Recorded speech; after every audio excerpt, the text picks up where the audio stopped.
Festival Hall is a kickboxing event of the century. Joe the Decapitator Walker takes on Carl the Animal Jane in a fight to the death. One of Albania's best, Rugovic, not a nice bloke when he's angry, Slobodan, takes on the USA's Pete, don't coach him after a couple of red wines, Bonzada, in a fight to the mortally wounded.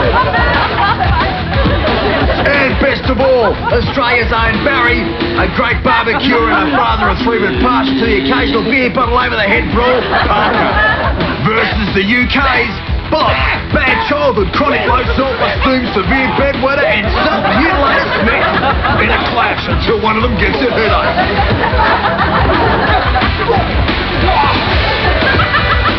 All this in the kickboxing event of the century. Severely brain damage. Come and see it, and afterwards you can get in a fight in the car park yourself if you want to.